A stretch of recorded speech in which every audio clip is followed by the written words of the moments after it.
जी संकट समाधान के सत्र में सबसे पहले मैं चंद्रशेखर जी विदिशा जो इस गुणायतन के आर्किटेक्ट हैं, उनके मन में बहुत सारे प्रश्न हमेशा ही रहते हैं। पहला प्रश्न आज महाराज श्री के श्री चरणों में रख रहे हैं। नमोस्तु महाराज श्री। महाराज श्री, संसार में सुख दुख दोनों हैं, फिर सृष्टि की रचना क्यों हुई? देखिए, कोई खेल होता है और किसी खेल में केवल जीत हो तो मजा होगा। खेल का मजा कब है? जब जीत के साथ हार हो। संसार है, संसार में केवल सुख सुख होता ना तो संसार नीरस हो जाता। संसार का मजा ही तब है जब सुख के साथ दुख है। हम बगीचे में जाते हैं, गुलाब के पौधे को देखते हैं, बहुत आकर्षक लगता है, लेकिन उस पौधे का मजा तब है जब फूल के साथ कांटे हो। केवल फूल ही फूल हो तो मजा नहीं। ये प्रकृति है। दिन का उजाला हमें बहुत अच्छा लगता है, रात बहुत अच्छी नहीं लगती, लेकिन थोड़ी देर के लिए कल्पना करो, इस प्रकृति में केवल दिन होता, रात नहीं होती, तो हमारा क्या हाल होता। तो ये नियम है। सृष्टि का आनंद भी तभी है जब सुख और दुख दोनों हो। तो ध्यान रखो, सुख और दुख के योग का नाम संसार है, और संसार में जीने का मजा केवल वो ही ले सकते हैं जो सुख में ज्यादा फूले नहीं और दुख में ज्यादा कूले नहीं। अपने जीवन का रस ले, अपने जीवन का आनंद ले। घर में अशांति सी रहती है और झगड़े होते रहते हैं, मियाँ बीवी की बनती नहीं है, हमेशा झगड़े होते रहते हैं, गुस्से में रह जाते हैं। ये किसी ने पूछा, नाम नहीं बोल रहे महाराज जी, तो ऐसे में शांति कैसे हो? भाई, मियाँ बीवी में झगड़े होते रहते हैं, अशांति हो जाती है, तो आपस में शांति कैसे हो? ये विचित्र प्रश्न है। सीधी बात है, कोई एक मौन ले ले तो शांति हो जाए। एक तो मौन ले ले। एक कहते हैं बुंदेलखंड में कहावत है, गम खा लो। एक कोई गम खा ले तो काम हो जाए, और दोनों चालू तो जो चल रहा है तो चल रहा है, उसमें क्या बात हो गई। एक बात बताऊं, कहते हैं कि दो बर्तन होते हैं तो आवाज होती हो, लेकिन आप ध्यान रखें, दो बर्तन आपस में टकराते हैं तो शोर होता है। ध्यान से सुनना, दो बर्तन जब आपस में टकराते हैं तो शोर होता है, लेकिन वे ही अनेक बर्तन आपस में लयबद्ध तरीके से टकराते हैं, सामंजस्य के साथ टकराते हैं तो संगीत बन जाता है। मैं आपसे केवल इतना ही कहता हूं, टकराओ पर इंटरनल एडजस्टमेंट के साथ, ताकि वो शोर या सिरदर्द न बने, संगीत और आनंद का आधार बन जाए। एडजस्टमेंट कहीं ना कहीं तो होना ही चाहिए। अरुणा जी नायक, बिलासपुर, ट्रस्टी गुणायतन। नमोस्तु मुनिश्री समस्त बिलासपुर जैन समाज। मुनिश्री, आज की युवा पीढ़ी ये इंटरनेट के ज़माने में उसकी ओर क्यों ज़्यादा बढ़ रही है और धर्म से क्यों पीछे हट रही? उनका बस इतना रह गया धर्म के दर्शन करने मात्र। देखिए, आपने जो पूछा, युवा पीढ़ी इंटरनेट और अन्य माध्यमों से ज़्यादा जुड़ रही है। मेरी दृष्टि में से इन माध्यमों से जुड़ना धर्म की दृष्टि से बहुत हानि नहीं है। इनसे जुड़े, आज का युग है, आधुनिक तकनीक जो एडवांस टेक्नोलॉजी है उनसे जुड़े, लेकिन खतरा कहाँ है? जब इन सुविधाओं का सीमा से अधिक उपयोग होने लगे। कोई भी सुविधा जब तक आप उसका सीमित प्रयोग करो तब तक सुविधा है, और सीमा का उल्लंघन कर देने पर वही दुविधा है। आज की ये टेक्नोलॉजी बहुत फास्ट है, हमारे काम को आगे बढ़ाती बढ़ाए। हम अपने बच्चों को ये ना कहें कि तुम इनका यूज मत करो, हम अपने बच्चों को केवल ये कहें कि तुम इनका यूज करो, पर अपने विवेक की आंख खुली रखो। ऐसा मत करो कि इनका मिसयूज हो जाए और वो तुम्हारे जीवन को ही फ्यूज कर दे। ऐसा काम मत करो। उन्हें सही समझ, सही दिशा दें तो बच्चों पर असर पड़ता है। एक बात और हमें समझना चाहिए, हम किसी को भी किसी बात का निषेध करें तो मनोवैज्ञानिक तरीके से करें। हम लोग आज की पीढ़ी पर, हम तो ऐसा नहीं करते, लेकिन लोग आज की पीढ़ी पर अपनी बात थोपते ज़्यादा है। थोपने से धर्म नहीं होता। धर्म तो अंदर की स्वीकृति का नाम है। उन्हें समझाएं, एडवाइस दें, और इस तरीके से समझाएं कि उनको सही लगे कि ये जो चीज है बिल्कुल सही है और हमें ऐसा ही करना चाहिए, कभी गड़बड़ नहीं होगा। मैं कहता हूं आज के इस विषम युग में यदि बच्चे मंदिर जा रहे हैं ना, तो ये भी बहुत उपलब्धि है। आप ऐसा ना कहें कि बच्चे धर्म को केवल मंदिर तक सीमित कर दिए। वे बच्चे भाग्यशाली हैं और वो माँ बाप भी भाग्यशाली हैं जिनके बच्चे मंदिर तो जा रहे हैं। दुनिया में तो ऐसे भी बच्चे हैं जो मंदिर को अपना, मंदिर जाना यानी समय की बर्बादी मानते हैं, उनको मंदिर के लिए समय नहीं।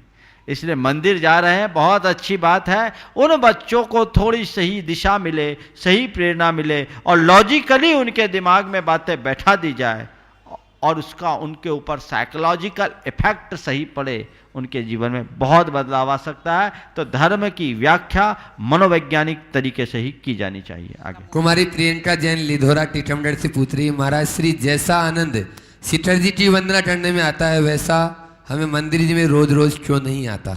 इसीलिए तो शिखर जी आना पड़ता है।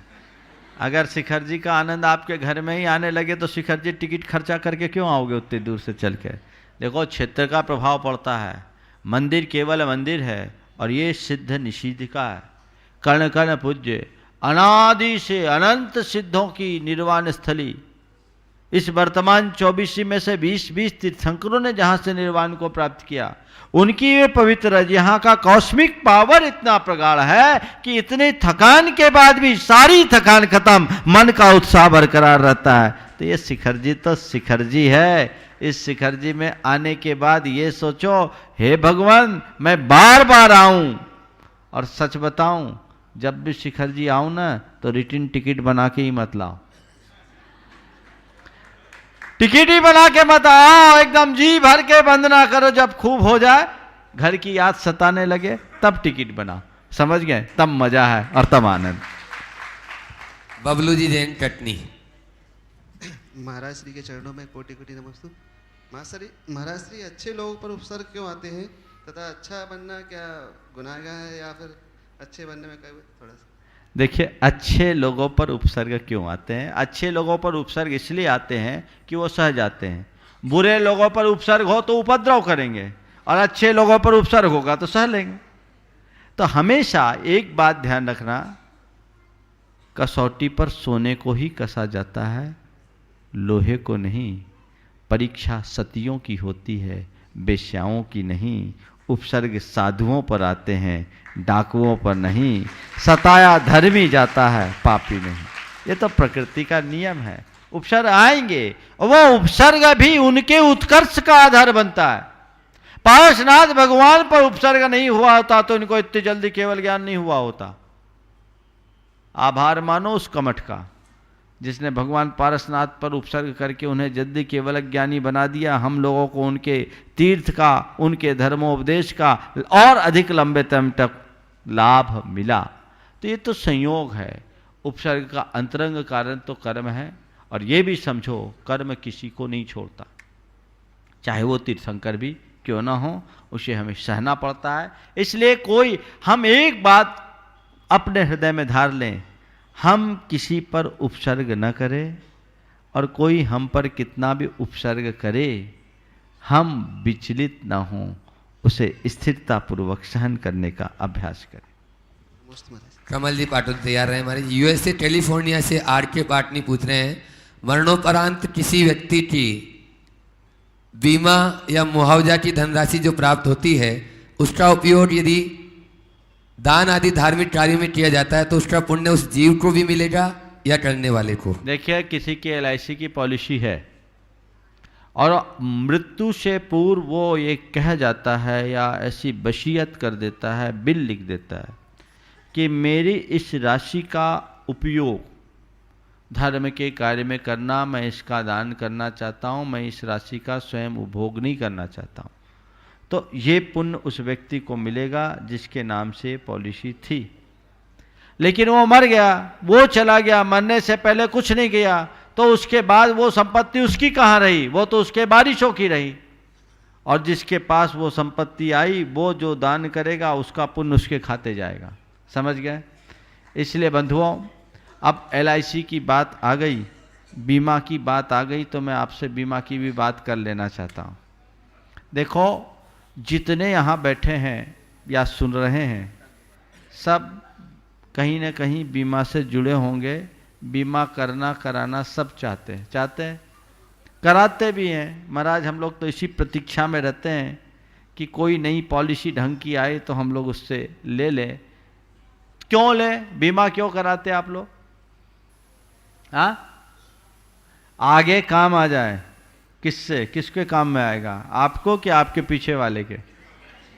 हाँ, तुम्हारे यहां जितनी भी बीमा की पॉलिसीज है उसमें जो मिलता है, अगर मरने वाला है तो मरने के बाद मिलेगा, तुम्हें मिलेगा कि तुम्हारे पीछे वाले को मिलेगा? हाँ, तुम्हें तो नहीं मिलेगा। और ये बताओ, कोई भी ऐसी बीमा की कंपनी है जो इस बात की गारंटी लेती हो कि तुम्हारी जिंदगी को सुरक्षित कर दे? है विश्व में? है क्या? अब तो इसमें भी विदेशी कंपनियों आना शुरू कर गई, हो गई ना? है ऐसी कोई कंपनी जो कहे कि हम तुम्हारे जीवन को पूर्णतः सुरक्षित करते हैं? कोई नहीं है, नहीं है ना? ठीक है, तो कोई भी कंपनी ऐसी नहीं है जो तुम्हारे जीवन की सुरक्षा कर दे, तो फिर बीमा क्यों कराते हो? ये जितनी बीमा है तुम्हारे पीछे वालों की है, और भगवान ने हमें एक ऐसी व्यवस्था दी है, कहते हैं अपना बीमा कराओ और तुम्हारे पीछे के लिए नहीं, अपने आगे के लिए बीमा कराओ। ऐसी पॉलिसी लो जिससे जो होगा वो तुम्हारा होगा। तुम अपनी कितनी पॉलिसी बना के रखोगे, जिंदगी भर प्रीमियम भरते रहोगे, मरने के बाद तुम्हारे बच्चों के हाथ में जाएगा, पता नहीं वो क्या करेंगे। लेकिन कुछ ऐसा इन्वेस्टमेंट अपने लिए करो, अपना बीमा कराओ जो 100% तुम्हें मिले, और वो भी बिना क्लेम के। चाहते हो? बोलो, चाहते हो? एकदम ईमानदारी से बोलो। अगर ऐसी कोई कंपनी आए और ये कहे कि भैया तुम इस लोक में से कुछ लेके नहीं जा सकते, लेकिन हमारी व्यवस्था है कि तुम जितना भी बीमा की पॉलिसी लोगे, पैदा होते ही तुम्हारे साथ यहाँ से वहाँ डिपॉजिट हो जाएगा, तो आप क्या करोगे? ईमानदारी से बोलो। ऐसा कोई सिस्टम हो और ये कहे कि तुम यहाँ जो इन्वेस्ट करोगे, यहाँ से जाने के बाद तुम नहीं ले जा पाओगे, लेकिन तुम्हें पैदा होते ही उतना बैंक बैलेंस मिल जाएगा, तो आप क्या करोगे? हाँ, बोले महाराज धनाधन पॉलिसीज लेंगे। पक्का लोगे? बोलो तो, थोड़ा हाथ उठाओ, कितने लोग लेने को तैयार हैं? हाथ तो उठाओ। देखो हाथ उठाने में गड़बड़ा गए, बोले महाराज अभी फंसा देंगे। यही तो गड़बड़ है, तुमको वो पॉलिसी से मतलब ही नहीं, तुम्हारी पॉलिसी ऐसी है। ध्यान रखना, यहाँ जितने भी पॉलिसीज हैं वो रुपयों के हेर फेर के हैं, तुम्हारे जीवन के काम में नहीं आने वाले, यहीं छूट जाने वाले हैं। लेकिन भगवान कहते हैं तुम जितना दान करोगे, जितना धर्म करोगे, व्रत करोगे, उपवास करोगे, वो सारी पॉलिसीज तुम्हारी अपनी पॉलिसीज है, और वो यहाँ से वहाँ तक तुम्हारे साथ जाएगी, तुम्हारे काम में आएगी। है एक आध पॉलिसी लिए हो ऐसी? कर लो, समझ गए? तो एक्चुअल में भगवान का मंदिर आत्मा का बीमा भवन है, और सदगुरु उसके एजेंट है। आओ कोई ना कोई पॉलिसी तो अपना कर ही लो। बहुत सारी पॉलिसीज है, बहुत सारी पॉलिसीज है। ऑफिस खुला है 24 घंटा, और आप अपना कहीं ना कहीं से बीमा कराओ जिससे जीवन का कल्याण हो सके। आगे कमल जी पाटोदी, निर्माण मंत्री गुणायतन। उसके बाद में दादा भाई पाटिल महाराष्ट्र, और नागपुर से कमल कुमारी जैन गोंद वाले नागपुर तैयार रहे। मुनिश्री के चरणों में कोटि कोटि नमस्तु। महाराज श्री, इस संसार की सृष्टि भगवान ने की है, और जीव हत्या में बहुत पाप लगता है, तो फिर भगवान ने मांसाहारी जीवों की रचना क्यों की? पहली बात तो इसको सुधार ले कि भगवान ने सृष्टि की रचना नहीं की। निर्माण मंत्री गुणायतन बनाओगे तो पता लग जाएगा कि सृष्टि कब बनी। सृष्टि अनादि से है, इसे किसी ने रचा नहीं, ये स्वतः रचित है। ऐसा कोई भगवान नहीं जिसने सृष्टि को बनाया या सृष्टि को मिटाने वाला हो। ये अनादि से अनंत काल तक रहेगी। दूसरी बात, इस सृष्टि में मांसाहारी जीवों की रचना क्यों हुई? मांसाहारी क्यों है? ये सृष्टि का संतुलन, इसको बोलते हैं इकोवैलेंस। वो प्रकृति की एक व्यवस्था है, प्रकृति ने सारे चक्र को अपने ढंग से बनाया और वो चल रहा है, लेकिन प्रकृति के अनुकूल चलने में हमारे लिए कोई तकलीफ नहीं। जब प्रकृति के विरुद्ध जाते हैं तो तो विकृति आती है। इसलिए प्रकृति के आश्रित रहने वाले सभी लोग प्रकृति के हिसाब से चले, विकृति के रास्ते को न चुने। चलिए दादाभाई पाटिल, महाराष्ट्र। नमस्ते महाराज जी, मेरा प्रश्न श्राविकाओं के बारे में है। मैं तो तीर्थ यात्रा लेके चलता हूँ, मेरे साथ 10 दिन से लेकर 40 दिन की यात्रा करने वाले लोग रहते हैं और उसमें श्राविकाएँ ज़्यादा रहती है, तो उसमें मासिक धर्म के बारे में क्या नियमों का पालन होना चाहिए तीर्थ यात्रा में, तीर्थ वंदना करते हुए महाराज जी? देखिए, मासिक धर्म से संबंधित बहुत सारे प्रश्न हैं। कई दिनों से प्रश्न भी आ रहा है, पहले भी प्रश्न आया। मासिक धर्म के दिनों में जो हमारे कुलाचार के अनुरूप शुद्धियां हैं, उस शुद्धि का पालन करना चाहिए। आपने जो प्रश्न पूछा है, तीर्थ यात्रा के टाइम एक ही बस में सबको सवार होना है, तो इन लोगों की एक अलग सीट होनी चाहिए, क्योंकि एक एक माह 1.5 माह की ये लंबी यात्राएं होती है, तो उनका सीट अलग होना चाहिए। उनके भोजन पानी की व्यवस्था पृथक रूप से करनी चाहिए। एक दूसरे से छुआछूत नहीं करना चाहिए। 3 दिन तक पूर्ण शुद्धिपूर्वक रहना चाहिए। चौथे दिन गर्भगृह के अंदर प्रवेश न करके बाहर से भगवान का दर्शन कर सकते हैं, और 5वें दिन शुद्ध होने पर देव पूजा आराधना भी कर सकते हैं। इस शुद्धि का पालन करना। इसी क्रम में कई दिनों से प्रश्न आ रहा है, क्या अशुद्धि में पारस चैनल पर महाराज श्री के प्रवचन सुन सकते हैं, देख सकते हैं? कई बार इसके बारे में मैंने बताया, लेकिन विगत 3-4 दिनों से मुझे मालूम पता है, आज भी आया, कल भी आया, परसों भी आया था। तो ये प्रश्न आ रहे हैं कि ये क्या अशुद्धि में हम लोग पारस चैनल आदि धार्मिक चैनल देख सकते हैं? देखिए, मैं बार बार कहता हूँ, ये धार्मिक चैनल पर जो आयोजन आपको दिखाए जाते हैं, इसमें जितने भी धार्मिक आयोजन है, ये आयोजन नहीं, एक अनुष्ठान है, और इसे अनुष्ठान की भांति देखें, ताकि आपको पुण्योपार्जन होगा। जो क्रियाएं मंदिर में नहीं कर सकते हैं, उनको टीवी के चैनल के सामने करना कतई उचित नहीं है। आप ऐसा कर सकते हैं कि अशुद्धि के दिनों में आवाज़ सुन सकते हैं, दृश्य नहीं। मन लगाने के लिए आप सुनना चाहते हैं तो ऐसी व्यवस्था करवा दो, टीवी ऑफ करके टीवी का मुंह दीवार की तरफ कर दो, ऑन कर लो और सुन लो, कोई बुराई नहीं है। लेकिन चित्रों को देखना जिसमें मुनिराजों और तीर्थंकर भगवंतों की तस्वीर हो, उचित नहीं। आगे कमल दी जैन, नागपुर। त्रिवार चरणों में नमोस्तु नमोस्तु नमोस्तु। नागपुर परवारपुरा दिगंबर जैन मंदिर ट्रस्ट और समाज की ओर से नमोस्तु नमोस्तु। महाराज जी, मेरा एक प्रश्न है, किसी त्यागी व्याति संयमी को बादाम उसने त्यागी हुई है और उनके शरीर में अगर वेदना होती है, तो बादाम के तेल का वो उपयोग कर सकते हैं या नहीं? बादाम खाने का त्याग किया है कि लगाने का? खाने का त्याग किया महाराज जी। खाने का त्याग अलग है, लगाने का त्याग अलग है, इसलिए बादाम का तेल लगाने में कोई बुराई नहीं। जिनका 24 घंटे में एक बार भोजन का नियम होता है, वो अपने शरीर में आवश्यकता पड़ने पर तेल आदि लगाते हैं कि नहीं लगाते हैं? तब महाराज जी के ना भोजन का एक बार का ही नियम है, भोजन त्याग दिया और बाद में तेल लगाया तो भोजन हो गया क्या? खाना अलग है, लगाना अलग है। चलिए, शंका समाधान हुआ महाराज जी। बहुत बढ़िया। चंद्रकला पाटनी, रांची। नमस्ते महाराज श्री।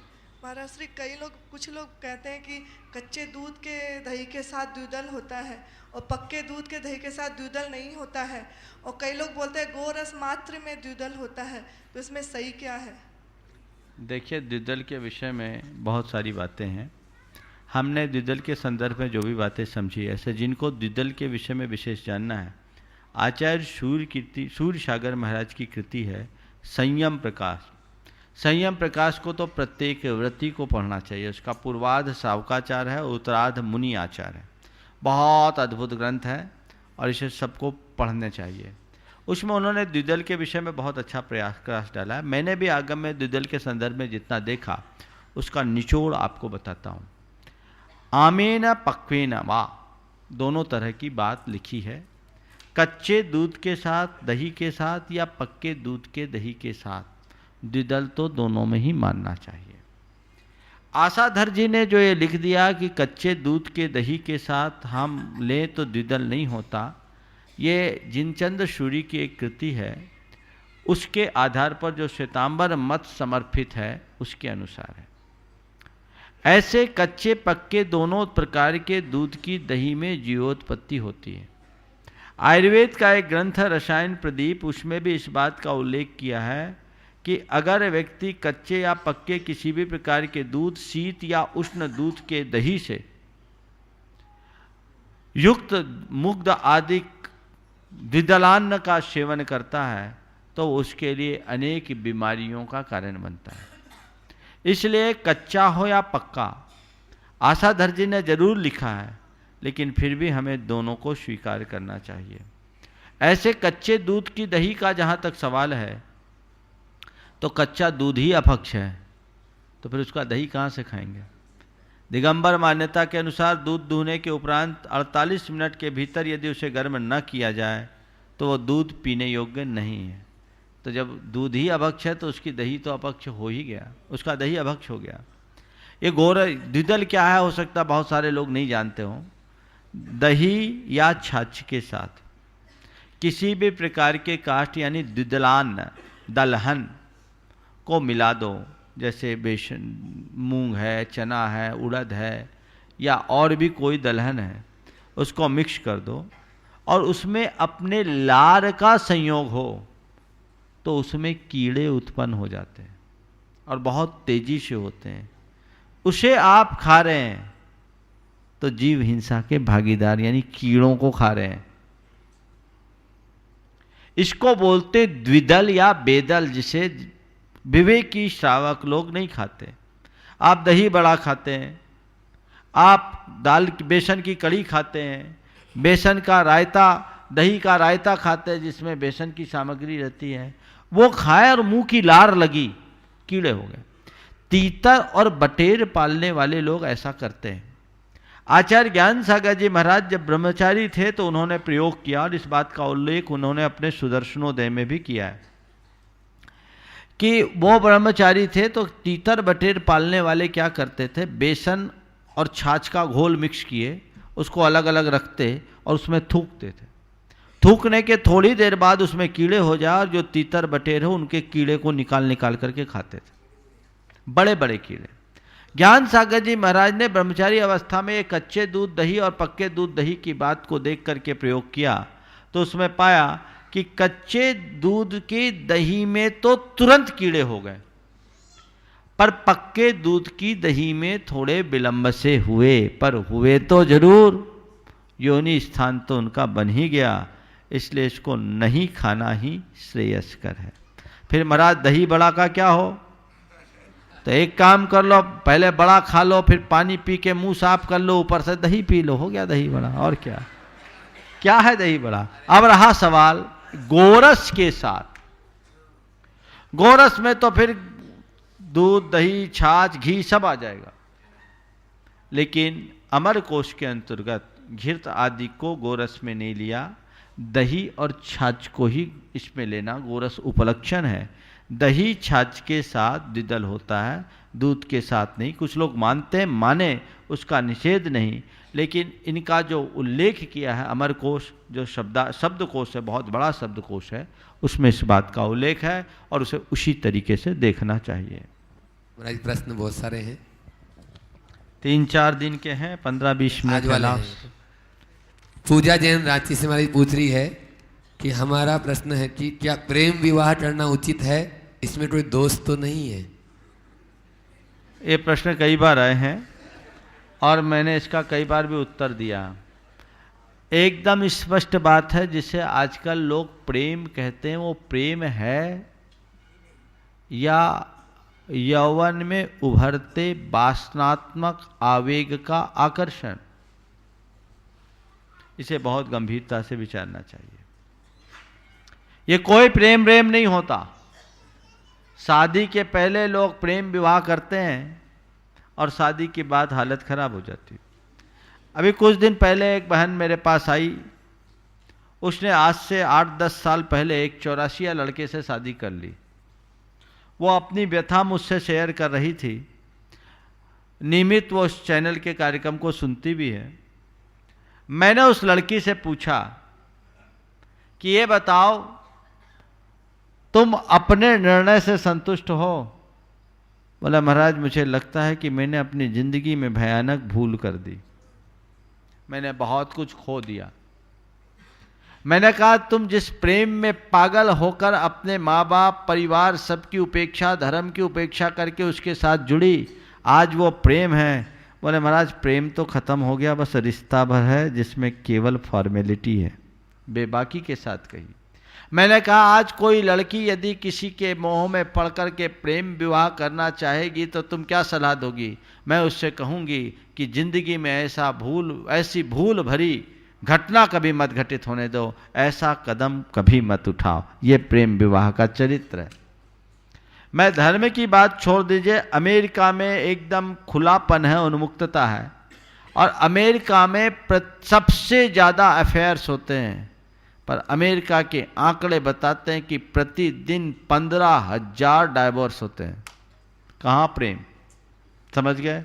इसलिए इन चक्करों में मत पड़ो, प्रेम विवाह मत करो, विवाह करके प्रेम से रहो। समझ गए? कुछ पंक्तियां हैं।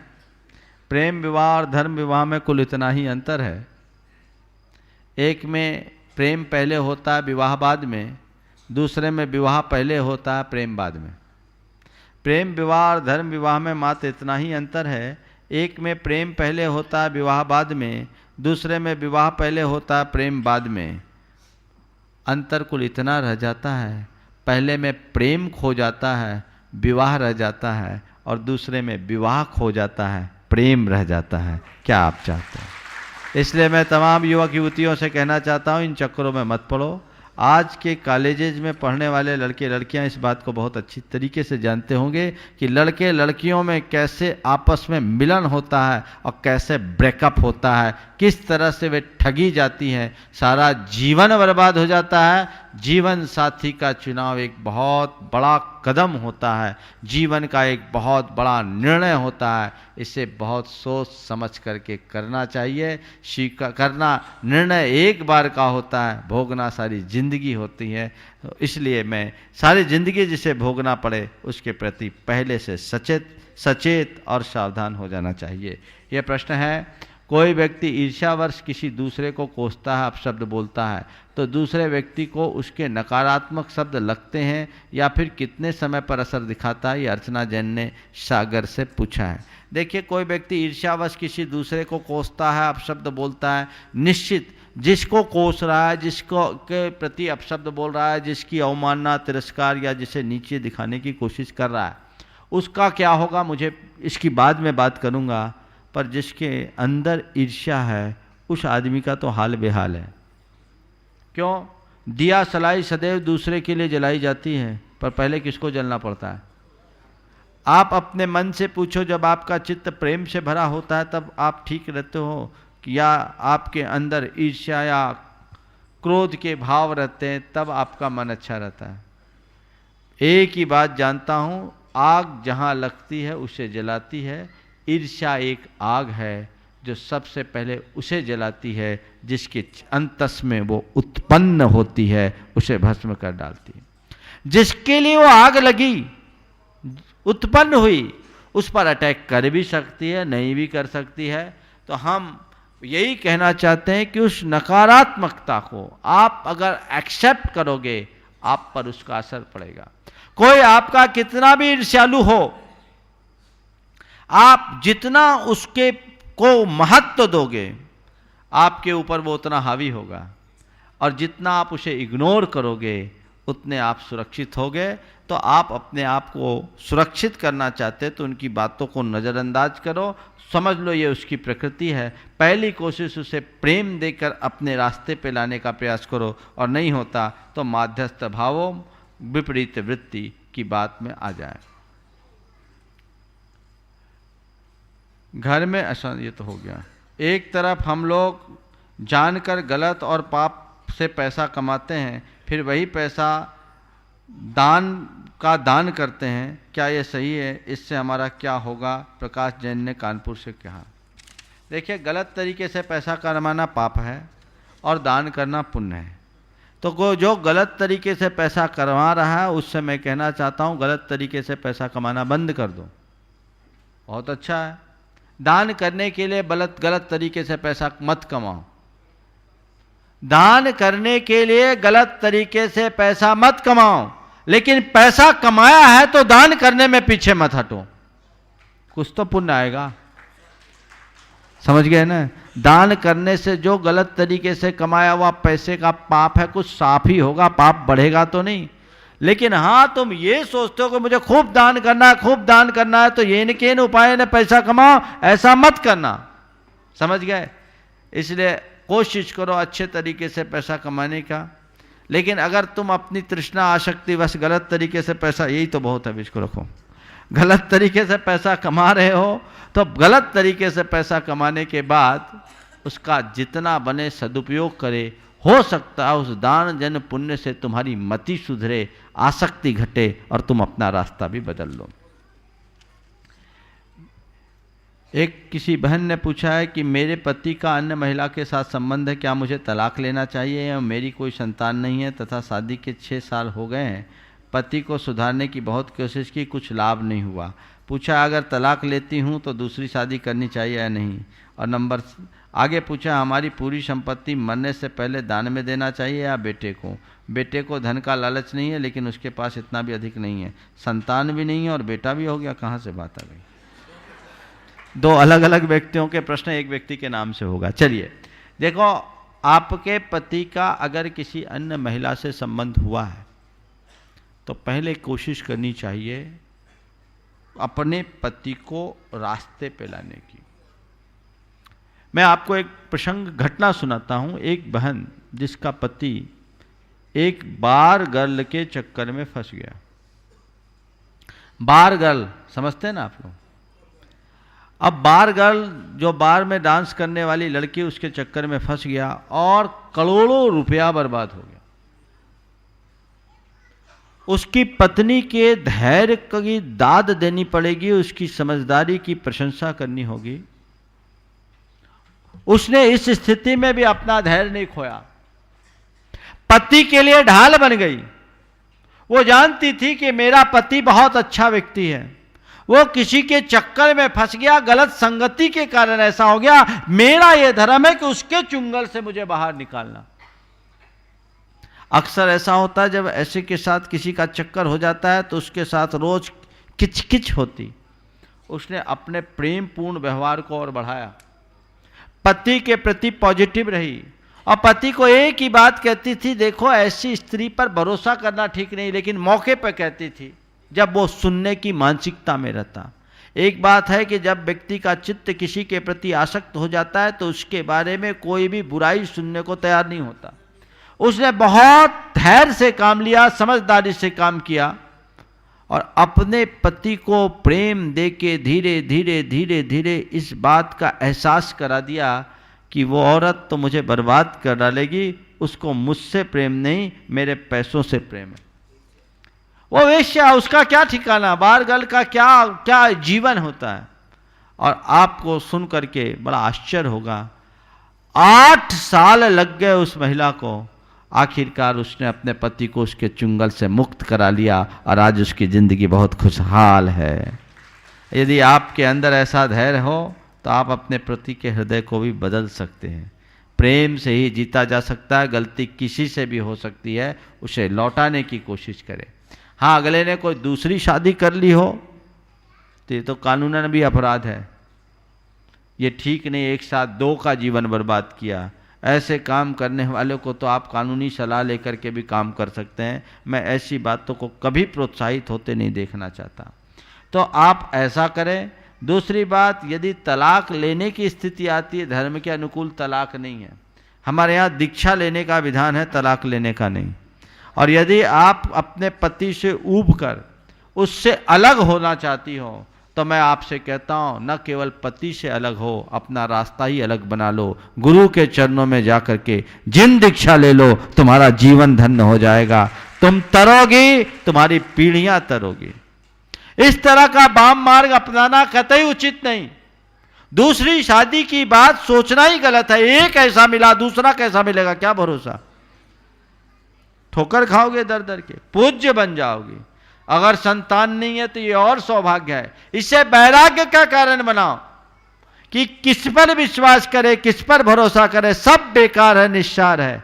और आप अपने पति को से तलाक मत लो, अलग हो, पति से कहो ठीक तुम्हारी हम में अभी रुचि नहीं, तो मेरी भी अब किसी इस संसार में अभी रुचि नहीं, मैं तो गुरु चरणों में जाती हूं, दीक्षा लूंगी, आर्य का बनूंगी और महान तपस्या करके इस पर्याय से अपने जीवन का उद्धार करूंगी, संसार से पार उतरूंगी। ये एक सच्चा पराक्रम है किसी स्त्री का। आप इस रास्ते को अपनाओ, धर्म का मार्ग हमें यही बोलता है और यही सही है। दूसरा जो पूछा, मरने से पहले दान में देना चाहिए या बेटे को देना चाहिए? शास्त्र के विधान के अनुसार यदि आपने संतान को जन्म दिया तो सर्वस्व त्याग करके दीक्षा लेने का निषेध है। समझिए, इसको बोलते सकल दत्ती। सकल दत्ती आप अपनी पूरी संपत्ति दान में नहीं दे सकते। जैन कानून के अनुसार उसका एक अंश आपको अपनी संतान को देना होगा। अगर आपने पहले दे दिया तो बात अलग, संतान को आपने पहले संपत्ति दे दी तो बात अलग। अगर संपत्ति नहीं दी तो अपनी अर्जित संपत्ति का एक अंश आप अपनी संतान को दे, बाकी आप दान कर सकते हो, लेकिन सब दान करना धर्म की दृष्टि से ठीक नहीं है। अभी अभी मेरे पास एक पर्ची आई है, श्रीमती रीना प्रशांत कुमार जैन, सुजालपुर मध्य प्रदेश। उन्होंने निर्माण निधि सदस्य में 11,000 राशि दान दिए। जोरदार तालियों से उनका स्वागत करेंगे। और अब पूछा, अपने धर्म में शहद खाना पाप क्यों बताया गया? शहद खाना, एक गौरव जैन ने अहमदाबाद से पूछा, शहद खाना इसलिए पाप बताया गया, शहद मधुमक्खियों की उगाल है। किसी की उगाल खाना ठीक है क्या? और जो मधुमक्खियों के छत्ते होते हैं उसको देखो, शहद पाने के लिए मधुमक्खियों के छत्ते को तोड़ना पड़ता है। किसी का घर उजाड़ना क्या अच्छी बात है? और उस शहद के अंदर जर्म्स होते हैं। कुछ लोग आजकल अहिंसक शहद जो मधुमक्खियों को उड़ाने के बाद निकाले जाते हैं उसको खाने की सलाह देते हैं। शहद तो शहद है, चाहे आप ऐसे खाएं चाहे वैसे खाएं। पहली बात तो मधुमक्खियों की उगाल है और उसके अंदर भी सूक्ष्म जर्म्स होते हैं, सो कभी खाने लायक नहीं है। ऐसा लिखा है कि एक बूंद शहद खाने में 7 गांव जलाने का पाप लगता है। महाराष्ट्र परिक्रमा करने की भावना बहुत प्रबल है, लेकिन आपने 30 तारीख को परिक्रमा रखा है, उसके पहले दिन अष्टमी हो जाती है और हमारा अष्टमी को उपवास रहता है, हम क्या करें? परिक्रमा करने की भावना है, अष्टमी को उपवास रखते हो, और अगर तुम्हारा ऐसा नियम है कि हर मरते जीते ही अष्टमी को करेंगे तो बात अलग है। नहीं तो अगर ऐसी बात है तो अष्टमी का उपवास सप्तमी को कर लो और अष्टमी को भोजन करके नवमी को परिक्रमा कर लो, आनंद आ जाएगा। दोनों रास्ता निकल सकता है। महाराज के साथ परिक्रमा करना है तो यही रास्ता है। अब क्योंकि डेट डिक्लेयर है तो उसी तिथि को ही परिक्रमा होगी। बहुत सारे लोगों के कार्यक्रम बन चुके हैं, उसे परिवर्तित करना ठीक नहीं है। अगर गाय के शरीर में जूं हो तो उसके लिए दवाई का प्रयोग करना चाहिए या नहीं? मैं क्या बोलूं, गाय को ऐसा रखो कि जूं हो ही नहीं, और दवाई का प्रयोग करना तो कतई उचित नहीं है। मेरा प्रश्न है कि सूतक पातक में जिनवानी को हाथ नहीं लगाते तो क्या हम अपने मोबाइल पर पाठ, पूजा, स्तोत्र आदि डाउनलोड कर पढ़ सकते हैं या सुन सकते हैं क्या? देखिए, आप मोबाइल में जब जिनवानी को अशुद्ध अवस्था में नहीं छूते तो उस काल में डाउनलोड न करें। मोबाइल में भी डाउनलोड करना एक प्रकार से जिनवानी की साधना। कौन सा कर्म पाप है और कौन सा कर्म पुण्य है? दीपक, मुंबई। देखिए, कौन सी क्रिया पाप है, कौन सी क्रिया पुण्य, मैं बता देता हूँ। ऐसी क्रिया जिससे किसी का मन आहत हो और जो हमें खुद भी अच्छी न लगे वो पाप है। और ऐसी क्रिया जो हमारे प्रति कोई दूसरा करे, हमारे मन को अच्छा लगे और हम किसी के लिए करें उसको अच्छा लगे, उसका नाम पुण्य है। पुण्य और पाप की क्रिया का मैं सबसे सरल व्याख्यान इन्हीं शब्दों में करना चाहता हूँ। हमारे घर या आसपास कहीं भी कुआं नहीं है, हम नल के पानी को ही शुद्ध कपड़े से छानकर स्टोव में गैस में उबाल कर इस्तेमाल करते हैं। क्या ये हमारा जल गालन की पद्धति उचित है? बिल्कुल नहीं है। बेंगलोर से आपने पूछा है। अहिंसा जीवानी यंत्र के बारे में हमने कुछ दिन पहले बताया था, आप उसे मंगवा लीजिए, आपकी बोरिंग में ये सारे कार्य हो सकते हैं। पूछा है कि कोई परिवार धर्म में बहुत आगे है, बहुत दान देता है और अपने माँ बाप की उपेक्षा करता है तो क्या उसे पुण्य मिलेगा? देखो, माँ बाप की उपेक्षा करके धर्म करने वाले व्यक्ति के जीवन में कभी पुण्य नहीं मिल सकता। धर्म जीवन में पुण्य तभी मिलेगा जब आप माँ बाप की भी सेवा करो। माँ बाप की सेवा करने का क्या उचित है? फिर कभी आप सबको बोलूँगा।